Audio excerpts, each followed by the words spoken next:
Times प्रायोजक राम बंधू लोणचे। आता प्रत्येक जण जिंकेल।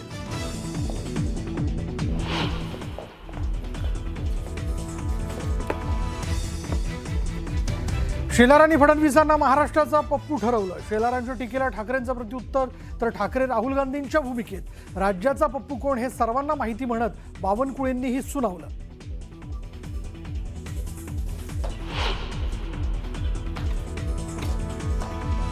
मतदार यादीत घोळ असल्याचं शेलारांनी मान्य केल्याबद्दल त्यांचं कौतुक। त्यांनीही आमच्यासोबत कोर्टात यावं, उद्धव ठाकरेंचा शेलारांवर जोरदार टोला।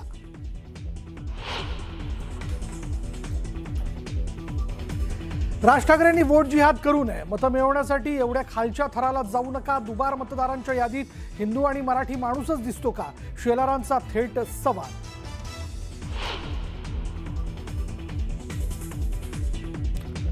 भिवंडीतील मतदार यादीत 99% बनावट नावं, मुस्लिम बांधवांची बनावट नावं रद्द करण्याची निवडणूक आयोगाकडे मागणी।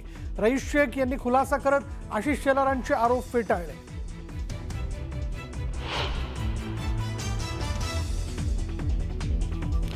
मराठी माझी आई, उत्तर भारत मावशी, एक वेळ आई मेली तरी चालेल, मावशी जगली पाहिजे। आमदार प्रकाश सुर्वेंचं वादग्रस्त वक्तव्य।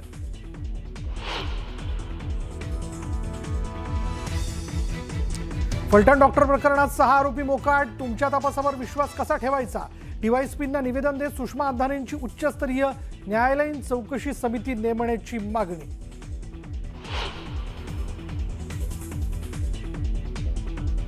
सुप्रिया सुळेंनी फलटणच्या पीडित डॉक्टरांच्या कुटुंबियांची बीडमध्ये घेतली भेट। हे प्रकरण संसदेत मांडा, तर सरकार असंवेदनशील असल्याचा सुळेंचा आरोप।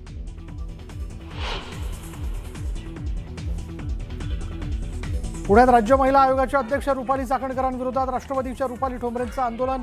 भर रस्त्यात पोस्टर लावत चाकणकरांवर ठोंबरेंची जहरी टीका।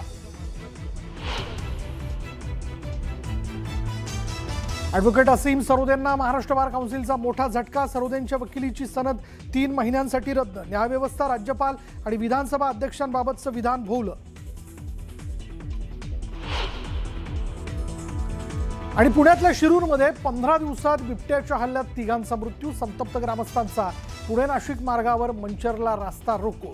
वनविभाग नरभक्षक बिबट्याला करणार ठार।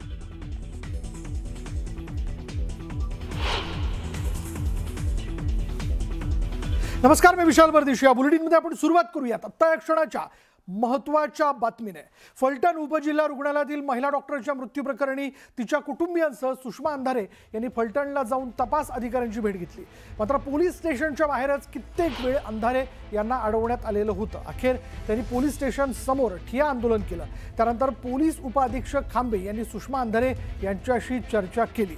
तपासाचा भाग असलेल्या गोष्टी मी जाहीरपणे सांगू शकत नाही, यावर ते कायम राहिले आणि त्यावर तपासलेल्या गोष्टी महिला आयोगाच्या अध्यक्षा रुपाली चाकणकर यांनी सार्वजनिकरित्या का सांगितल्या, त्यांनी मुलीचं चारित्र्य हनन का केलं, या प्रश्नांची सरबत्ती अंधारे यांनी केली। तसंच चाकणकर यांच्या शेजारी बसलेले पोलीस अधीक्षक तुषार दोशी काहीच का बोलत नाहीत, त्यांनी चाकणकर यांना का थांबवलं नाही, असंही अंधारे यांनी विचारलं। त्यावर पोलीस उपअधीक्षक खांबे मात्र निरुत्तर झाले।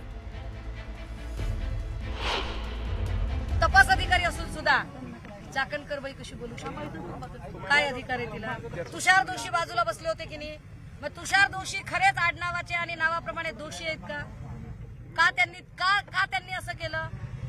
तुषार दोशी इथले एसपी असताना चाकणकर बाईला त्यांनी का एवढं बरळू दिलं? तुषार दोशींचा अधिकार एवढा नव्हता का की चाकणकर बाईंना त्यांनी अडवा? खरं तर ते इथं असायला पाहिजेत, ते का आले नाहीत? जायपात्रे, PSI पाटील आणि 2 पी, सुनील महाडिक 1 आणि 2 पी, शिंदे आणि नागटे, या लोकांवर आरोपपत्र दाखल होणं गरजेचं। ते आरोपपत्र तुम्ही कधी दाखल करणार, कसं दाखल करणार? तुमच्या अधिकार कक्षेत नाही तर तुम्ही कसे तपास अधिकारी सर? तपासावर बोलणं योग्य नाही। हीच गोष्ट चाकणकर आणि जयकुमार गोरेला कुणीतरी सांगा ना, की तपासावर बोलणं योग्य. मी समजू शकते सर, आय रिस्पेक्ट. तपास अधिकाऱ्याचे जे गुपित ठेवण्याचे पुरावे ते सुद्धा लीडरला जयकुमार गोरे कोण, तिस्मार खान जे फक्त उच्च कोण, हा न्यायालयामध्ये टिकोजीराव, त्यांनी त्याचा दिलं काय संबंध होता जयकुमार गोरेचा? या तपास जयकुमार गोरे अधिकाऱ्याचे चारित्र्य मीडिया ठरवणार का? चेक करा. जयकुमार गोरेने स्वतःचं बघावं आधी चारित्र्य काय येते. चाकणकर चारित्र्य ठरवणार का? चाकणकर आणि जयकुमार गोरेंनी स्वतःला तपासावं एकदा. बीडमध्ये जाऊन खासदार सुप्रिया सुळेंनी फलटणमधील मृत महिला डॉक्टरांच्या कुटुंबियांची भेट घेतली. बीडमधील प्रकरण संसदेत मांडा असं त्यांनी खासदार बजरंग सोनवणे यांना सांगितलंय.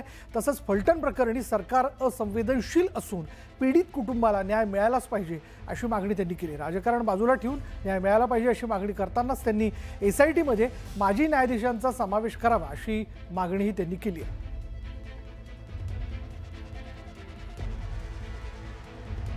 पद्धतीने सरकारकडून या बाबतीत अतिशय असंवेदनशील आणि गलिच्छ स्टेटमेंट्स येत आहेत. हे अतिशय दुर्दैवी आहे आणि अस्वस्थ करणार आहे. कारण ती ही महाराष्ट्राची कर्तृत्ववान लेक आहे आणि ह्या लेकीला न्याय हा मिळालाच पाहिजे.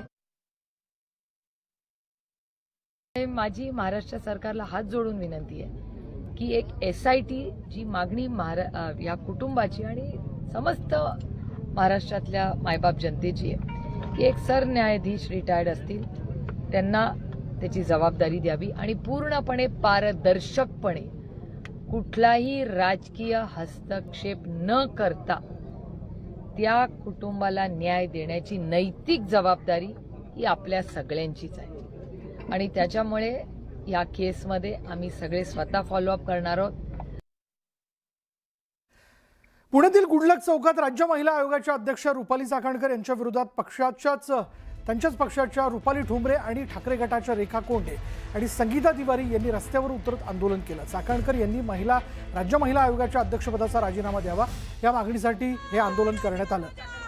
फलटणमध्ये झालेल्या डॉक्टर महिलेच्या आत्महत्येनंतर रुपाली चाकणकर यांनी वादग्रस्त शब्द वापरले असा आरोप करत रुपाली चाकणकर यांच्या विरोधात या महिलांनी जोरदार घोषणाबाजी केली. यानंतर रुपाली चाकणकर यांना या पदावर राहायचा अधिकार नाही म्हणून त्यांनी राजीनामा द्यावा अशी मागणी करत रुपाली चाकणकर यांनी त्यांच्या विरोधात वेगवेगळे पोस्टर दाखवत आणि घोषणाबाजी करत या महिलांनी आंदोलन केलं. आणि यावेळी रुपाली चाकणकर यांच्या फोटोला जोडे मारत त्यांचा मेकअप केलेला फोटो असलेल्या पोस्टर जमिनीवर टाकत या महिलांनी निषेध केला.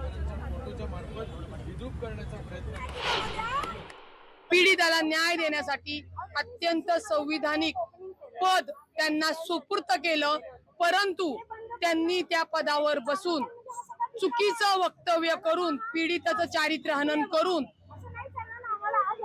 त्या पोरीला डायरेक्ट न्याय द्यायचा सोडून आरोपी करून म्हणजे ती मेली आहे तिला अजून मारून टाकलं.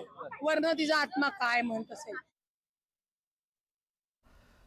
आता पाहूयात आशिष शेलारांनी पत्रकार परिषद घेत विरोधकांच्या मतचोरीच्या आरोपांचा समाचार घेतला. यावेळी लाव रे तो व्हिडिओ म्हणत आशिष शेलारांनी राज ठाकरेंच्या भाषणाचा व्हिडिओ दाखवला. राज ठाकरेंवर आशिष शेलारांनी जोरदार निशाणा साधला. राज ठाकरेंना दुबार मतदारांच्या यादीत हिंदू मराठी मतदारच का दिसतात असा सवाल आशिष शेलारांनी केला. तुष्टीकरणाच्या राजकारणाला आमचा विरोध आहे अशी भूमिका आशिष शेलारांनी स्पष्ट केली. विरोधकांच्या मतदारसंघात अनेक मुस्लिम दुबार मतदार असल्याचा आरोप शेलारांनी केलाय.